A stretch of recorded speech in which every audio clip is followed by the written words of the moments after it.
Eh bien, bonjour à toutes et tous. Il est presque 18 h, c'est ça, Mathieu? Dans 2 minutes, on va pouvoir démarrer ce webinaire et on est ravis de votre présence. Voilà, on va faire un petit tour en forêt en attendant les derniers participants. Merci et à tout de suite.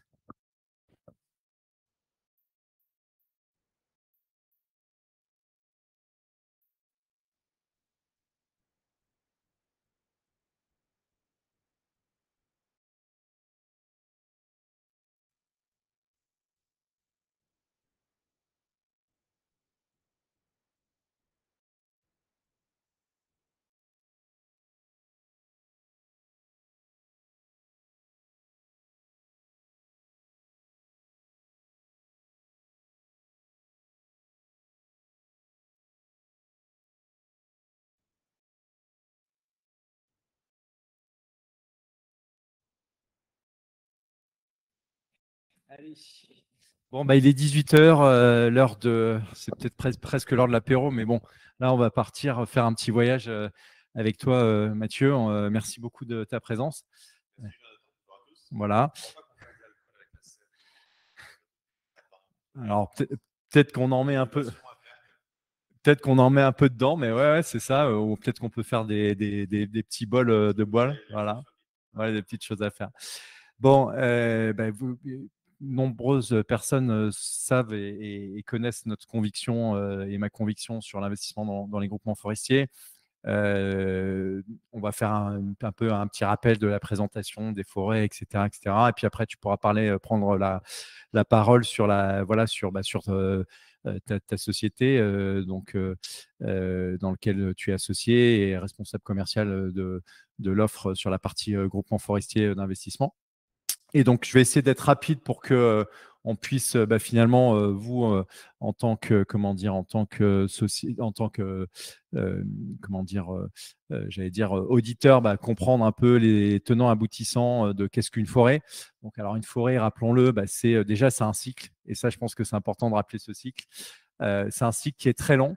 Et c'est drôle parce que ce matin, j'en parlais à ma femme et je me disais, mais pourquoi on n'essaie pas d'avoir une vision très très long terme, en particulier en parlant des jobs de prof, parce que je considère que les jobs de prof dans notre pays sont trop peu rémunérés.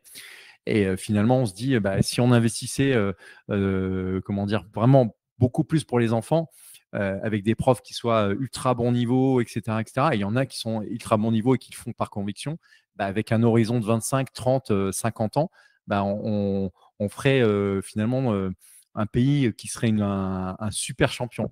Et pourquoi je fais ce parallèle avec les forêts, c'est que l'investissement dans les forêts, c'est un investissement lent et long. Et je pense que dans ce monde où on veut tout, on veut doubler le capital en 5 ans, on veut avoir de la super performance, etc., avoir une poche qui soit une poche un peu différenciante sur un sous-jacent qui est différent et qui a plein de valeurs, je pense que c'est important de l'avoir dans son portefeuille. Donc bon, vous voyez que donc en tout cas sur le cycle, il va de 0 à 180 ans et vous verrez ça sur les slides de présentation lors du replay. Alors ça, j'aime bien aussi cette slide, c'est sur un arbre et sur finalement, on voit bien les racines qui sont finalement presque 2 fois plus importantes comment dire, en hauteur que la hauteur de l'arbre. Et on sait que les arbres sont interconnectés et qu'il y a des communications qui sont effectuées, etc. Et pourquoi c'est important de montrer quelque part ces racines, c'est elles ont aussi un rôle finalement dans la biodiversité et dans toutes les fonctions en fait vitales que les arbres ont. Alors bon, une forêt, je rappellerai rapidement ce que c'est, mais en gros, c'est un peu plus d'un demi-hectare. Hein. Donc un hectare, c'est 10 000 mètres carrés, donc ça fait plutôt 5 000 mètres carrés. Que les forêts, elles sont des puits de carbone naturels. Ça, voilà, on le sait très clairement. C'est un point qui est important. Les forêts, elles constituent un engrais naturel, bien évidemment, pour l'environnement. On voit bien que l'environnement et que, en fait, la forêt, elle génère un engrais naturel. Elle protège la biodiversité. Alors ça, c'est un chiffre que j'aime bien rappeler. 80% de la biodiversité est abritée par les forêts. Et je trouve que finalement, dans l'approche qu'on doit avoir de la forêt, qui ne doit pas être pour moi une approche fiscal. L'aspect fiscal doit être la dernière brique finalement d'investissement. 80% de la biodiversité terrestre, moi je suis fier de dire que je détiens des forêts dans lesquelles de la biodiversité est abritée et dans laquelle finalement mes enfants, je leur explique que j'ai investi dans les forêts et que ces lingots d'or qui sont pour moi l'or vert, en fait, ça se transmettra de génération en génération. Donc, il y a des convictions qui sont des convictions finalement très fortes. Et la jeune génération, j'allais dire, ils ont besoin d'avoir ces convictions-là. C'est assez peu su, mais nous, au sein de Meilleur GF, on essaie de se battre là-dessus. Alors, un autre chiffre qui est quand même assez édifiant, 75% de l'eau douce disponible, elle provient des forêts, l'eau potable. Donc, c'est quand même incroyable de se dire que à quel point la forêt est importante pour notre, pour notre vie. Voilà. Et puis après, on a des médicaments, comme on peut le dire assez régulièrement, avec pas mal de médicaments qui sont créés grâce finalement aux plantes. Alors, quelques exemples de forêts. On a des forêts de hêtraies, des forêts de chênes, de Douglas, etc., des forêts d'exception, des forêts bas carbone. Je ne sais pas si vous en avez, si vous avez prévu d'en avoir. La forêt de Brocéliande, des Landes, de Fontainebleau, de Compiègne, la Grande Chartreuse, etc., etc. Quelques chiffres sur la forêt. La forêt en France métropolitaine, c'est 17 millions d'hectares. Avec la région la plus boisée, j'aime bien le dire pour mes cousins corses, c'est la Corse. Voilà. C'est une forêt qui s'accroît d'année après année. Donc la régénération naturelle est supérieure au prélèvement. Et ça, c'est un point qui est important parce qu'on n'en parle que trop peu. On a l'impression que finalement, que quand on va investir dans un groupement forestier, on va devenir un méchant scieur de bois. En fait, la vérité, c'est que ce n'est pas du tout le cas. On est dans des choses qui sont au contraire beaucoup plus dans une logique finalement de long terme biodiversité. 31% du territoire métropolitain qui sont finalement boisés, 75% de la forêt qui est détenue par des privés. Avec trois essences principales, le chêne, le hêtre, le sapin, épicéa. Alors la filière bois, alors moi ça j'aime bien sortir ce chiffre, 394 000 emplois dans nos régions, au cœur de nos régions, qui ne sont pas des emplois à Paris, à Lyon, à Marseille, à Toulouse, dans le top 10 des métropoles régionales. Alors oui, forcément, il y a des emplois d'ingénieurs, mais il y a énormément d'emplois qui sont connectés et dans ces filières, au cœur des régions. Et ça, c'est vraiment, vraiment important. 1000 mètres cubes récoltés, finalement, c'est un emploi en sylviculture directe et 11 emplois en indirect. Alors, bien évidemment, la filière bois, ce n'est pas le débat, on pourrait en parler, etc. Il y a bien évidemment des éléments qui doivent progresser, mais je pense que, moi, je suis un convaincu de l'épargne circulaire. Plus on avance sur son épargne, plus on a une compréhension de son épargne, mieux, finalement, sur le long terme, on sera en mesure j'allais dire, de tout simplement comprendre que son épargne, elle a du sens et elle a un véritable sens. Sur la forêt, les prix, bien évidemment, ils ont augmenté. Alors, quelques exemples que j'aime bien citer sur à quoi ça sert le bois. Parce que ça a eu une utilisation j'allais dire très primaire de se chauffer, mais il y a d'autres utilisations. Alors, on prend le bois sous rail avec les traverses, la pâte à papier, les plaques contre-collées, granule à bois, le mérin pour ceux qui aiment le vin, les poutres de bois, etc., etc. Donc, vous voyez qu'il y a différentes natures de bois, le bois d'œuvre, le bois industrie, le bois énergie, et que chacun va finalement avoir un peu une destination, on va dire, moyenne, générale, qui va être le sciage, le mérin, le contreplaqué, pâte à papier, le panneau. Alors, une fois qu'on a dit ça, qu'on a un peu, j'allais dire, posé les bases de la forêt, pourquoi investir dans la forêt finalement? Alors, investir dans la forêt, alors, vous voyez, moi, volontairement, j'aime toujours montrer cette petite vidéo d'un grand-père avec son fils qui va en forêt. Moi, je suis assez convaincu des bénéfices finalement de la forêt sur l'être humain. Je suis un être humain, je vais me balader en forêt, nécessairement, ça va me faire du bien. Une fois que j'ai finalement un peu eu tous ces éléments, je vais pouvoir soit investir dans ma forêt en direct, mais aujourd'hui, acheter une forêt de moins 30, 40 hectares, on va vite se retrouver à l'étroit parce que finalement, 30, 40 hectares, c'est pas beaucoup.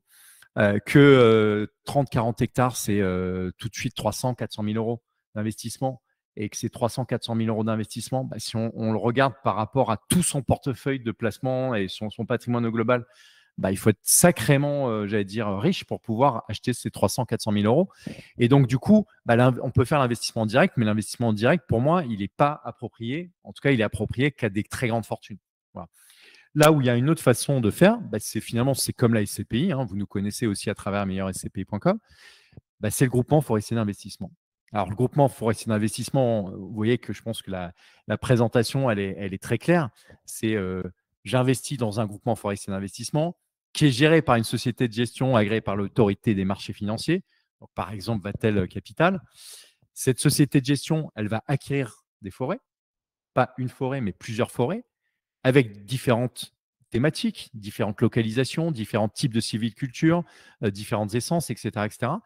Et tout ça, ça va permettre d'avoir un peu un fonds qui va, à mon avis, faire mieux que vous, entre guillemets, en direct, parce que ça demande de la compétence, ça demande de la technicité, etc. etc. Et puis, bah, du coup, après, bah, vous allez avoir des dividendes qui vont potentiels, hein, ils ne sont pas garantis, bien évidemment, et des potentielles revalorisations. Et un groupement forestier, bah, finalement, c'est simplement en fait une société civile qui a été où en fait on a présenté un dossier à l'AMF pour lui dire voilà, bah, j'aimerais que ça soit que je puisse le commercialiser auprès des épargnants.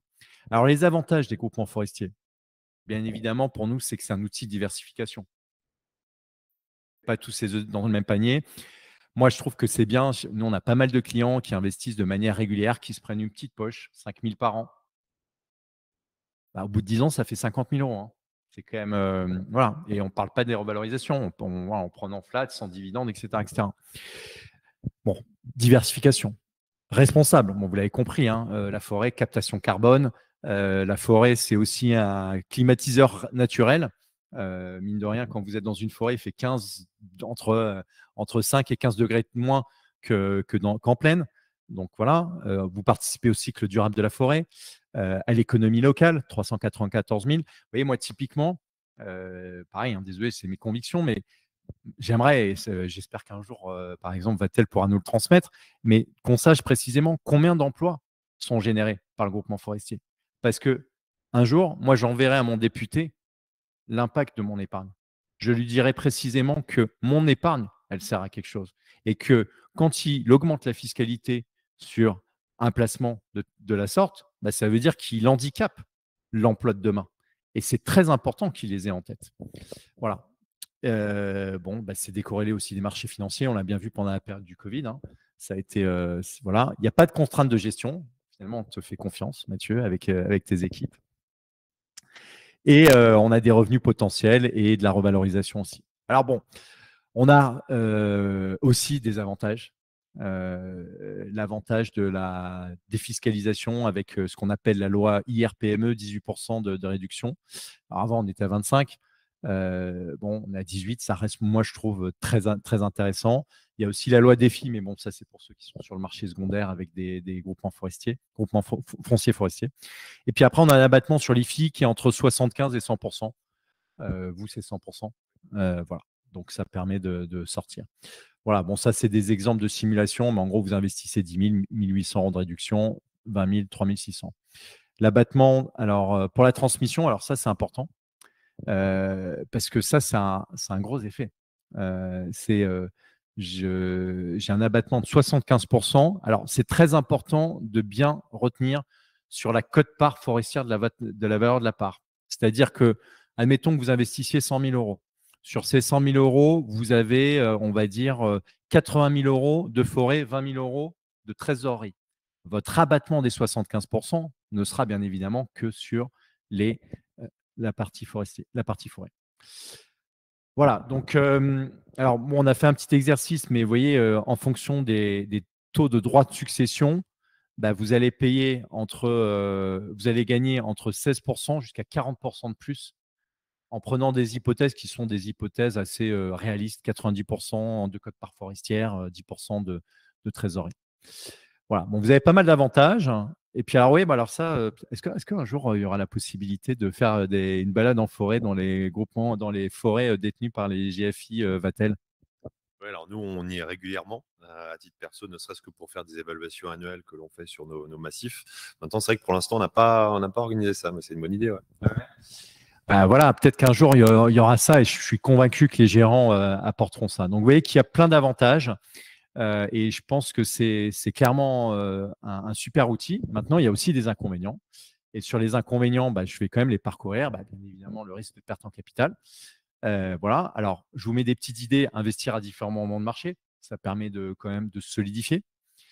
Investir dans différentes sociétés de gestion. Il y a un leader sur le marché qui est connu, bah, qui fait très bien son job. Maintenant, il n'y a peut-être pas que lui. Il y a aussi d'autres acteurs qui sont présents. C'est un investissement long terme. Et alors, donc ça, pour moi, c'est important d'être dans une logique d'épargne non essentielle. Mon argent, j'en ai pas besoin. Voilà, c'est vraiment l'argent que c'est les lingots d'or. Mais sauf que c'est l'or vert. Une très faible liquidité. Alors, même si aujourd'hui, si on a envie de sortir du groupement forestier, il n'y a pas de difficulté. Mais gardez ça aussi en tête. Il y a les risques naturels, bien évidemment, les incendies. Alors, sur les incendies, ce qu'on peut dire, c'est qu'en 2024, alors ça, c'était un chiffre aux alentours du 20 août, 11 500 hectares. Par rapport à 2022, c'est 7 fois moins. Donc, voilà. Après, on a eu un été qui était très pluvieux, etc. Voilà. Mais en tout cas, il faut rester, sensible. Et à date, en 2024, il n'y a pas de GFI qui a été touché. Donc ça aussi, c'est important parce qu'on a été tous un peu meurtris par ce qui s'est passé comment dire, d'Arcachon là, et de Bordeaux, là, dans la grande, et puis aussi au Pays Basque. Voilà, un gérant forestier, il fait des routes forestières qui permettent aux pompiers d'accéder. Il y a quand même des éléments qui sont importants. Voilà. Voilà, donc sur les inconvénients, on les a cités.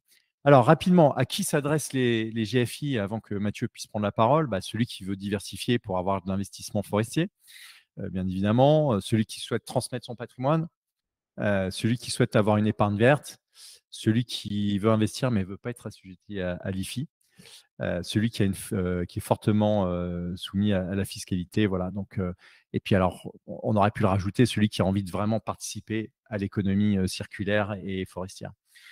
On peut investir de différentes façons. On peut investir comptant pour diversifier. On peut aussi investir en versement programmé ou pas chez vous? Pas encore, mais peut-être un jour. Et voilà. Et puis après, on peut faire pas mal de petites optimisations, mais ce n'est pas l'objet de la réunion d'aujourd'hui. Donc, bah, je propose qu'on passe directement voilà, finalement à ce que tu vas nous dire sur Vatel et un peu la dynamique de votre structure. Merci, merci Jonathan pour cette introduction. Moi, j'ai beaucoup aimé ton slide sur l'arbre dessus-dessous, le côté un petit peu iceberg en fait de ce qu'est un arbre et ce côté interconnecté. Finalement, on nous renvoie très bien à la fois à la duration du placement qu'on peut en imaginer et puis les impacts qui parfois sont pas toujours visibles à l'œil nu. Et c'est notamment ça qu'on essaie de relater, même si ça reste aussi un investissement financier, tu l'as dit, de diversification. Donc, il faut lui réserver la place qui lui incombe. Mais aujourd'hui, beaucoup de clients ne savent tout simplement pas qu'on n'est pas obligé d'acheter une forêt directement, qu'on peut acheter une parcelle d'une collectivité de forêt. Et c'est tout l'objet de notre démarche à travers la gestion et la création de groupements forestiers d'investissement.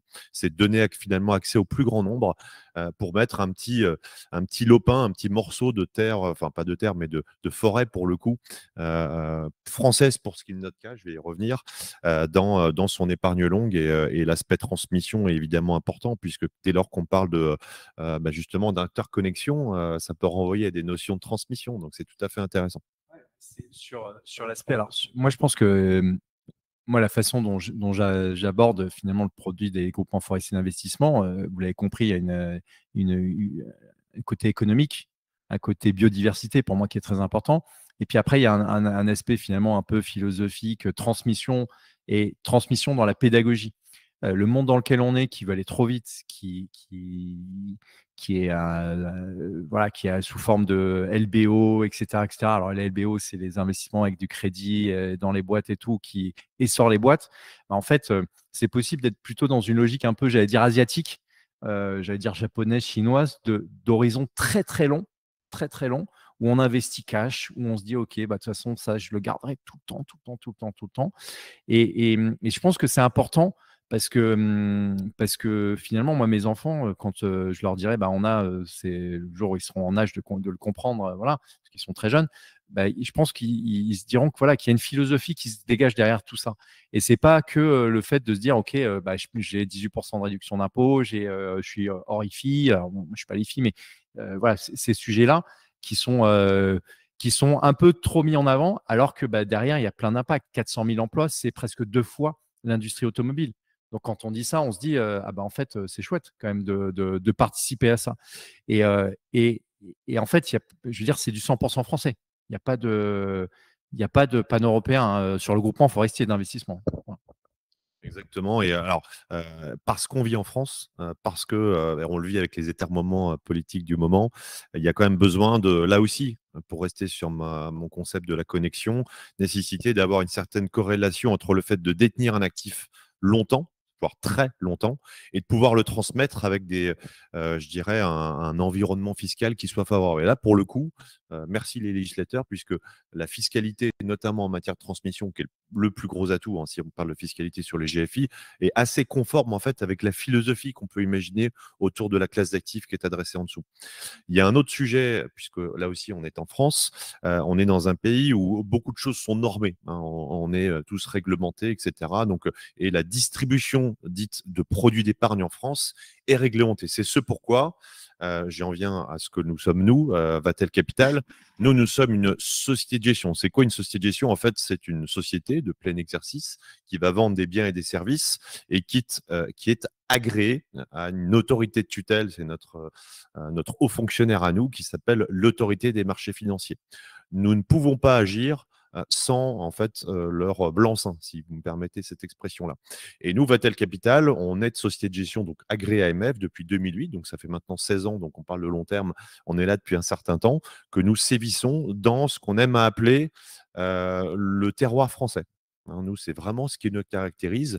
Vatel Capital est né de l'investissement dans les entreprises, donc on est un petit peu éloigné du sujet du jour, mais ça a été notre histoire, donc il ne faut pas la cacher, on les fait toujours.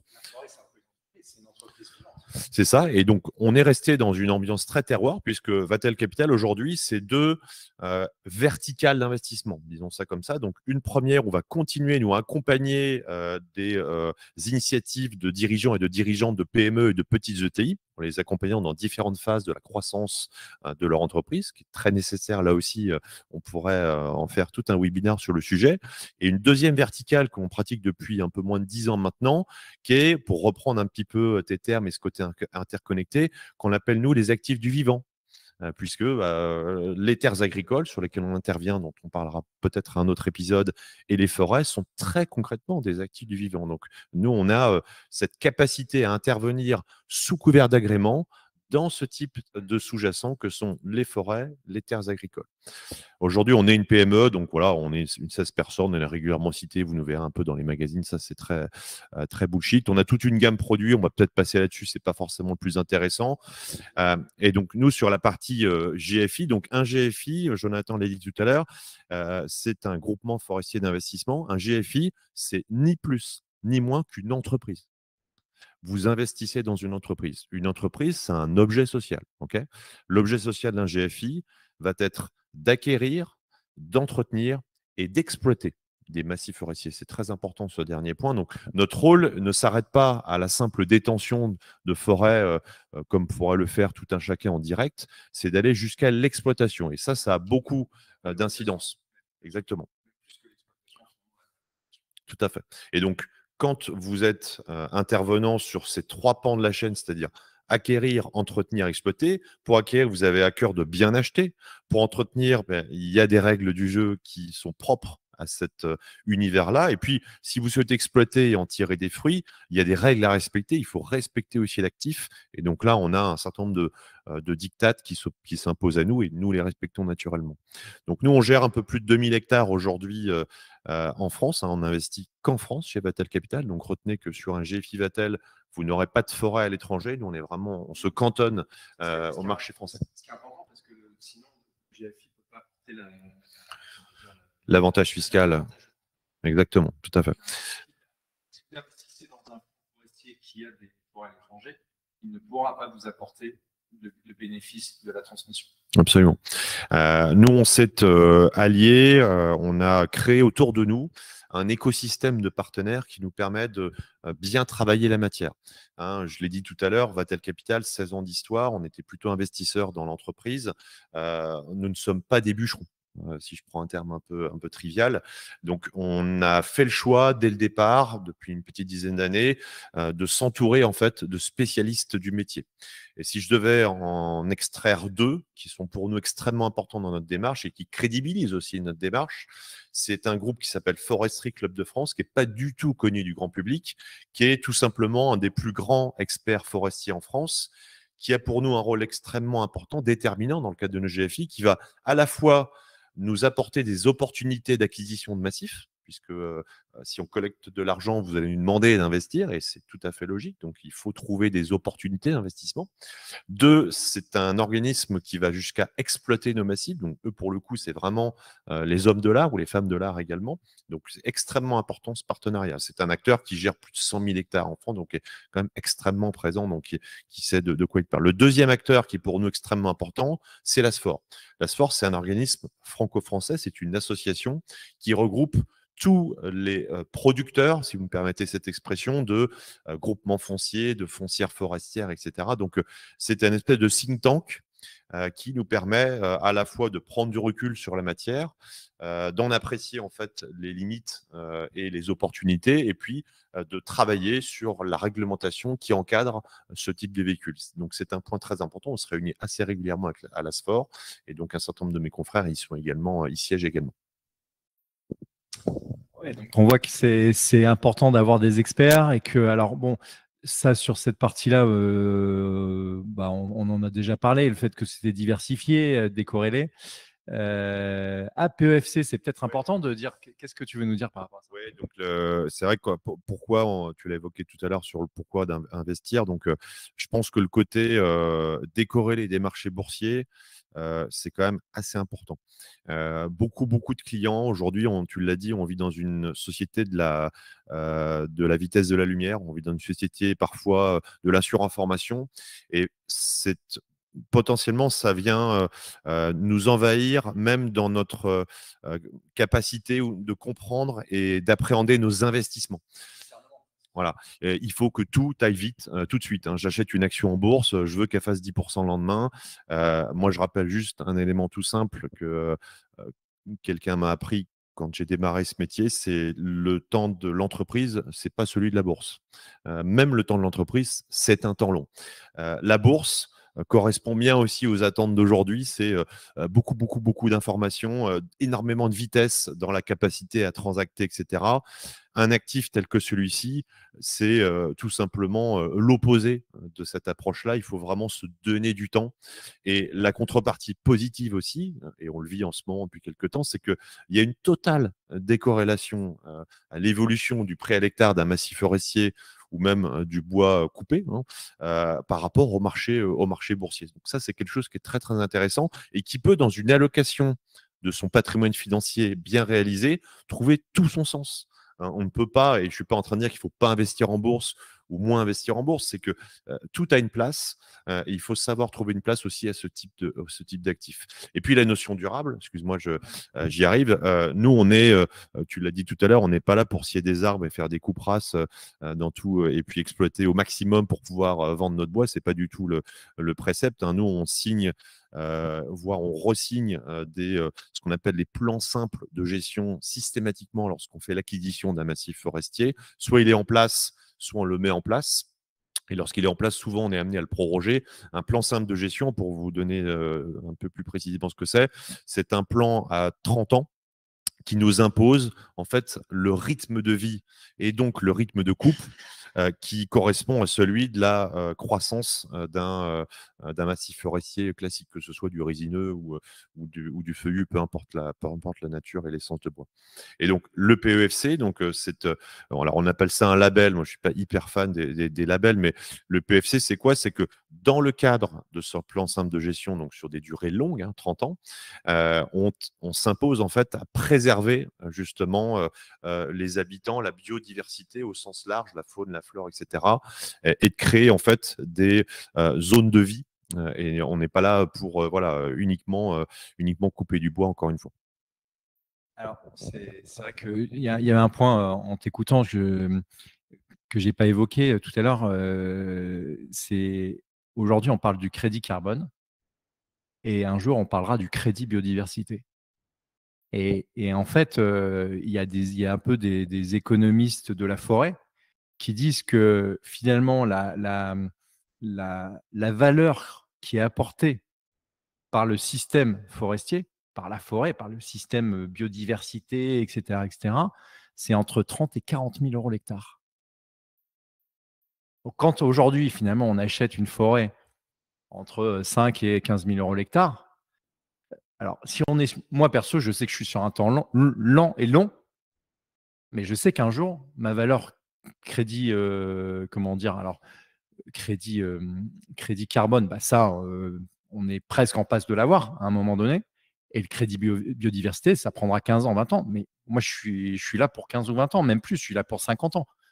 C'est assez fou de dire ça, mais quand tu penses finalement avec un horizon très long terme, bah, et que c'est de l'épargne non essentielle, bah, peut-être qu'il faut moins investir, mais peut-être de manière un petit peu plus régulière pour se faire sa poche un peu plaisir le jour où on pourra aller visiter en forêt, biodiversité, parce que bah oui, finalement, la biodiversité, c'est ce qui nous permet de vivre et voilà, au quotidien. Et puis avec des valeurs qui sont des valeurs assez importantes. Dernier exemple par rapport au crédit biodiversité, il y a des opérateurs qui font des routes, des autoroutes, etc., etc. Quand ils créent une route, bah, ils détruisent la biodiversité. Ces gens-là, ils ont des plans euh, très longs, etc., où on sait qu'ils vont être dans une dynamique très forte par rapport à ça. Donc je pense que c'est important de le conserver, de l'avoir bien en tête, qu'on n'est pas. Il y a la valeur bois, mais il y aura aussi sans doute d'autres valeurs à un moment donné. Et je suis tout à fait d'accord. Et tu l'as dit tout à l'heure, il y a et c'est très contre-intuitif, il y a une croissance nette des massifs forestiers en France en particulier. Les 17 millions d'hectares que tu évoquais, ils sont plutôt en croissance. Pour autant, on a un vrai risque. Nous, on a mis un mot sur ce risque. C'est ce qu'on appelle la tertiarisation des sols français. Ça ne touche pas que le monde des terres, ça touche aussi le monde des forêts, pardon, ça touche le monde des terres, c'est là où je voulais en venir, des terres agricoles. Et exactement, et ça vient potentiellement mettre à mal. Une deuxième chose qui vient et qui est en particulier intéressante sur la partie des massifs forestiers, c'est que, tu l'as dit tout à l'heure, la majorité des détenteurs aujourd'hui des forêts françaises sont des privés. Aujourd'hui, on le sait, les boomers sont là. On n'aime pas nous qualifier comme tels, mais nous sommes des boomers. J'en suis désolé, Jonathan. Et les boomers aujourd'hui vont, la génération de cash en fait va se transmettre, va s'étioler, et potentiellement c'est forêts qui sont aujourd'hui très disséminées, c'est beaucoup de petits blocs en fait qui se transmettent progressivement, vont faire l'objet d'un regard attentif des promoteurs immobiliers, des constructeurs de routes, pour justement au profit de cette fameuse tertiarisation. Alors nous, on n'est pas là pour juger, l'idée c'est pas de dire c'est pas bien de faire des routes, mais c'est un risque. Et la loi, pour le coup, grâce à la loi à venir, permet en fait de quelque part, nous on appelle ça de reparcelliser, c'est-à-dire que quand on a plusieurs propriétaires de forêts attenantes, nous on reparcellise ça par l'acquisition et la force de frappe qu'a un GFI grâce à votre épargne collective. Donc c'est ensemble qu'on arrive à ce dessin. Et donc ça, c'est un point très important pour éviter justement de laisser les quelques hectares qui sont détenus par des privés se tertiariser et donc potentiellement s'artificialiser. C'est top. Je suis trop content de faire cet échange avec toi. Il y a aussi un petit truc à se dire, c'est finalement pour celles et ceux qui détiennent des forêts. J'ai 3 enfants, j'ai une forêt qui fait 20 hectares. Est-ce que mes enfants, ils vont vraiment la conserver, etc. Peut-être qu'il y a quelque chose de peut-être un peu plus habile. En tout cas, si c'est que ça correspond à son souhait, c'est de se dire, bah, je vends ma forêt je la propose au groupement forestier. Si le groupement forestier est intéressé, parce que voilà, bien on fait un swap, un échange de titres, voilà, avec une souscription, on peut vous accompagner là-dessus, il n'y a pas de difficulté, pour quelque part rendre plus liquide finalement sa forêt. Parce que sur les 3 enfants, il y en a peut-être un qui va dire: «OK, bah, moi, j'ai besoin du cash», et puis les autres, ils vont dire: «Bah, moi, je veux le conserver». Voilà, et je pense que finalement, c'est un peu comme sur l'immobilier direct. Il faut aussi se dire que, il faut une technicité. Gérer une forêt, ça demande une grande technicité. Moi, demain, si je devais, acheter une forêt en direct, bah, j'irais faire une formation. Ça me prendrait peut-être 2 ans et cetera. Jamais je m'amuserais à acheter une forêt seule, et pourtant ça fait, 5 ans que je travaille sur les groupements forestiers, que j'ai rencontré des groupements, comment dire, des hommes et des femmes de l'univers forestier. J'ai, on va dire, un niveau de connaissance moyen plus, mais en ayant vraiment bûché, sans jeu de mots. Donc ça veut dire que c'est un vrai métier, et il ne faut pas croire qu'on peut finalement laisser un peu une épine dans le pied à ses enfants, toujours sans jeu de mots, si ce n'est pas leur truc, en fait, concrètement. Donc le groupement forestier, ça a vraiment ce bénéfice-là. Ouais, on l'a déjà vu, les avantages, ouais. Alors, ouais, voilà, ouais.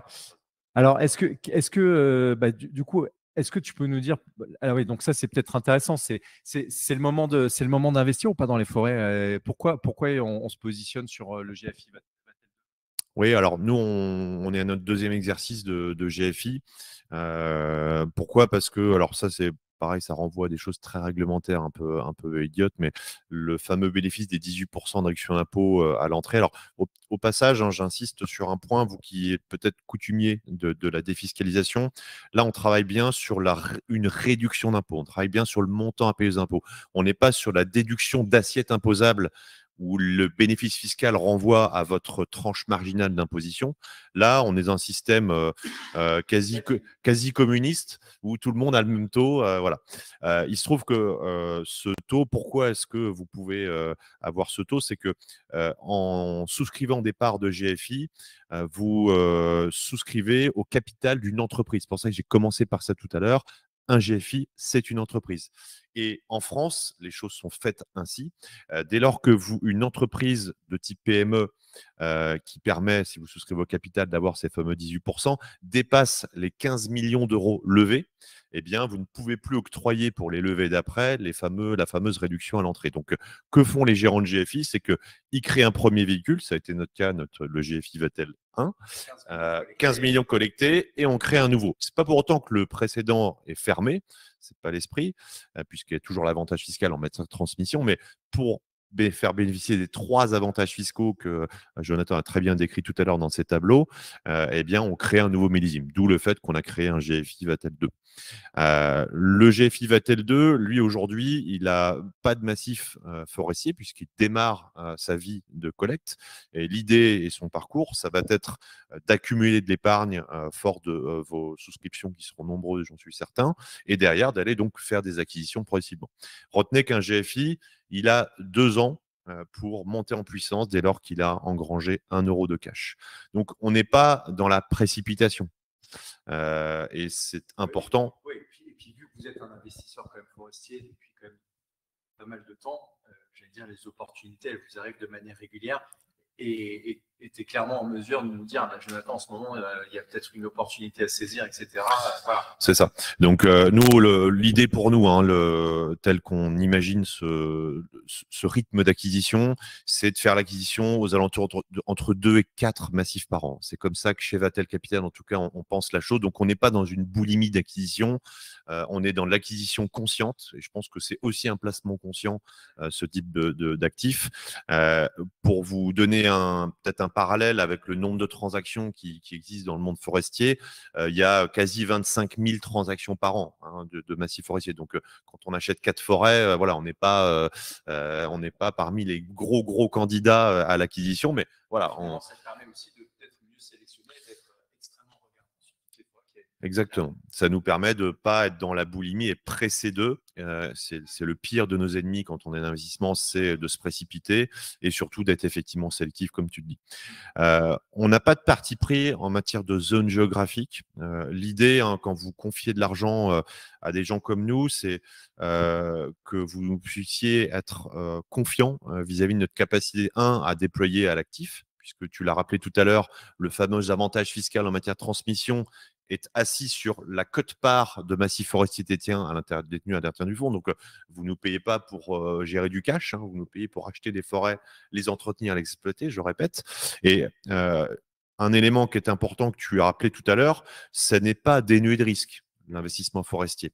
Hein. Il y a des risques sur les maladies. Si je parle de maladies plus précisément, vous avez les scolites sur notamment le résineux. Vous avez les problématiques d'incendie qui ont été très marquées en 2023, beaucoup moins en 2024. Tu l'as dit tout à l'heure.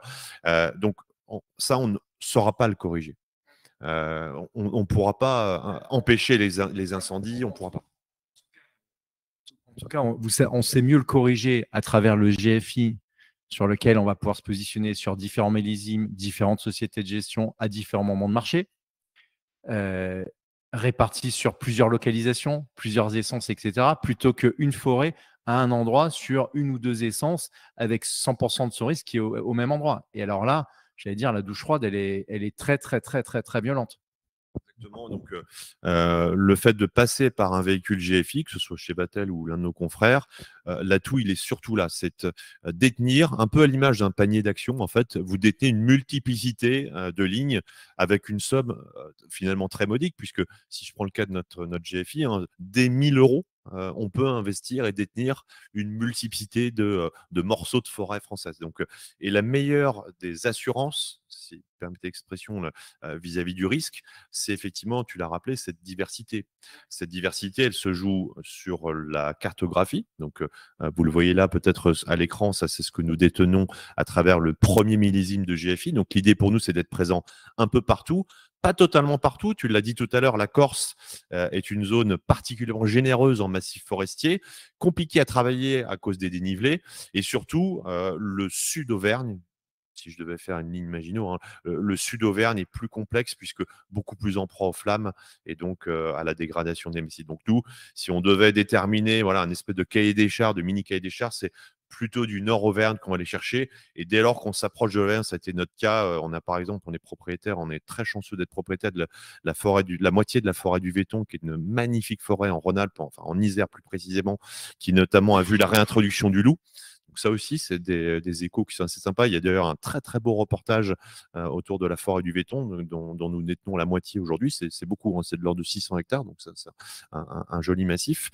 Et dès lors qu'on est sur des massifs comme ça qui descendent un tout petit peu au niveau Auvergne, on essaie d'avoir une altitude peut-être un petit peu au-dessus de zéro qui nous permet d'avoir une température moyenne à l'année qui est beaucoup plus tempérée que si on était pleine vraiment au niveau en pleine orientale, voilà, ou en Corse, où ça serait quand même plus complexe.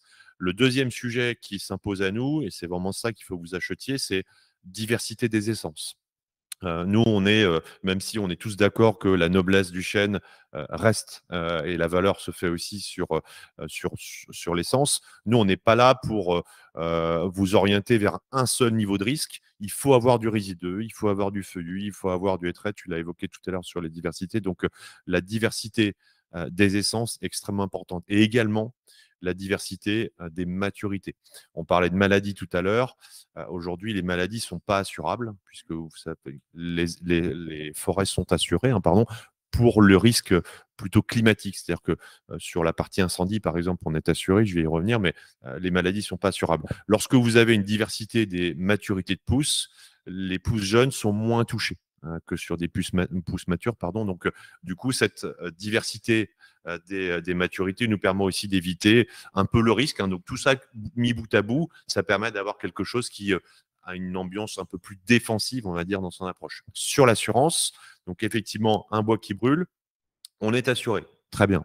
Mais c'est de la survente de s'arrêter là. Moi, si mon assureur me repaye la capacité à replanter, Tu l'as évoqué sur les cycles tout à l'heure. C'est pas demain la veille que je vais réexploiter ma forêt et pouvoir en tirer les fruits. On va y venir peut-être sur la notion de performance quand même financière. C'est pas demain la veille que je vais pouvoir recouper et donc en tirer les fruits en matière de coupe. Donc voilà, tu vois, il faut vraiment avoir un espèce de savoureux mélange, de marier les saveurs sur différents aspects et c'est ce à quoi nous nous attelons dans nos GFI. Et un point qui me paraît important, peut-être sur nous au sein de meilleurgf.com, on a développé un outil qui s'appelle Monujo, qui permet d'avoir de façon consolidée ses SCPI, ses groupements forestiers, son immobilier direct, etc., etc. Et on va bientôt faire le lancement vraiment officiel auprès de la presse, mais on en est super fiers parce que on va vraiment faire en sorte que nos clients puissent connaître les actions qui sont réalisées sur chacun des groupements forestiers. Tu vois, tu t'évoquais le fait d'avoir finalement de connaître un peu les âges des peuplements. Et ben en fait, ça c'est en fait grâce à toute cette data qu'on va demander à chacun des gérants, on va essayer de normaliser le marché un peu plus haut, si tu veux. On va faire en sorte de le pousser un peu plus haut, pas pour embêter les gérants, mais au contraire pour avoir un peu j'ai envie d'utiliser un terme anglais, les KPIs, mais d'avoir des chiffres qui nous permettent de mieux comprendre. Et donc ça permettra de se dire, bah, finalement, je suis un peu sécurisé, en tout cas, je suis mieux réparti, mon risque est mieux réparti. Et puis après, bah oui, nous, ce qu'on souhaiterait le plus possible, c'est de faire en sorte que les clients puissent aller dans leur forêt, qu'ils puissent voir leur forêt, qu'ils puissent partager leur placement, partager la réalité finalement de leur épargne auprès de leurs enfants, voilà, je sais pas, de leurs conjoints, etc., pour que tout ça ait un sens. L'épargne circulaire est beaucoup plus importante. Elle a un impact qui est si fort et qui peut beaucoup plus finalement générer des revenus pour de la fiscalité locale, de l'emploi local, etc., qu'un ETF synthétique qui ne fait que travailler nous finalement que notre économie, j'allais dire financière, et pas l'économie réelle, les ETF synthétiques. Voilà, donc je pense que on a un rôle de pédagogie dans notre métier très fort et aussi de transparence et de communication dans les prochains, j'allais dire dans les prochains mois et années, parce qu'il y a plein de choses à faire. Tu as envie de dire un petit dernier mot sur voilà, les objectifs de performance, peut-être? Oui, oui, donc déjà, le message qu'on veut passer là, c'est que c'est possible hein, d'investir en forêt. Il y a à la fois des dispositifs produits financiers, désolé de le dire, mais encore une fois, un GFI, c'est un produit qui est agréé par l'AMF, qui permet ce qu'on appelle l'appel public à l'épargne. Aujourd'hui, je pense que si on s'amusait à faire un sondage dans la rue, 9 personnes sur 10 ne savent pas qui peuvent, pour des sommes assez modestes, détenir dans leur patrimoine financier, encore une fois, une proportion. C'est 1 000 euros. 1 000 euros. Donc, c'est relativement accessible. Donc, ça, je pense que c'est vraiment un message fort. Et ça, la pierre est dans notre camp. Il faut vraiment, comme tu l'as dit, faire œuvre de pédagogie et le faire savoir parce que je suis assez convaincu que beaucoup de clients, nous, on l'a vu tout récemment pour te faire un petit clin d'œil. Il y a eu un reportage au 20h TF1 sur le fait de détenir des parcelles de massifs forestiers en France. Tu n'imagines même pas le nombre d'appels que nous, on a eu derrière. Donc, ça prouve bien qu'on est à l'an zéro ou quasi de l'investissement naturel dans des actifs naturels au sens large. Il y a d'autres verticales qui sont très sympas à adresser et qui en plus nous font du bien à travers le travail sur la souveraineté. On a beaucoup depuis la crise ukrainienne parlé de notre perte de souveraineté sur plein de sujets. Il y avait eu les masques et tout ça, mais la forêt, c'est de la souveraineté. L'agriculture, on en a aussi beaucoup parlé. Donc ça, c'est des sujets, je pense. Et aujourd'hui, on peut agir. Il y a des produits qui permettent d'agir très concrètement et ne serait-ce que d'avoir un aspect citoyen. On sait, on n'investit pas que citoyens. Donc, les avantages fiscaux sont là pour nous, quelque part, pour servir de détonateur, en fait, se dire, bah, tiens, en plus, je vais aller chercher, je vais aller impacter voilà, mon impôt sur le revenu ou ma transmission. Et après, bah, si je parle à mon autre cervelet, c'est celui de l'investisseur, on va dire, OK, mais alors, c'est quoi mes risques et c'est quoi mes gains? Tu vois, c'est tout à fait logique. Et les risques, on en a quand même un peu parlé. Je pense que là, pour le coup, il y a une évidence à passer par des véhicules, encore une fois, collectifs, parce que le risque, ne serait-ce qu'incendie que tu citais, bah, si j'achète ma forêt, je suis full risque sur un massif qui est un endroit T. Là, on est quand même sur une répartition, vous l'avez vu sur la carte. L'autre sujet, c'est ça ne rapporte pas zéro. On peut gagner de l'argent, oui, avec l'investissement en forêt. Ce gain, en fait, il va se matérialiser sur 2 axes. Nous, je vous l'ai dit tout à l'heure, le rôle du GFI va être d'acheter des forêts. L'idée pour nous, quand on achète, hein, c'est un peu comme on achète une action en bourse, c'est ma plus-value, elle est beaucoup dans mon prix d'acquisition. Donc, on va être très, très, très, nous, attentifs au fait de bien acheter les massifs. Ce qui permettra, du point de vue de cette valeur, c'est-à-dire du patrimoine du GFI, du prix à l'hectare, en fait, moyen que j'ai dans mon panier d'actions, encore une fois, pour faire ce comparable, bah, d'avoir une appréciation dans le temps qui se fait. Hein. Donc, là, bah, on a eu un exemple très concret. Nous, on a notre premier millésime qui a été lancé en 2022. On a pu, fort de la revalorisation d'experts, revaloriser les actifs. Et donc, dès la première année, c'était plus 5% dans la besace de l'investisseur. Ce n'est pas zéro. Okay, ça, c'est le premier volet de la performance. Oui.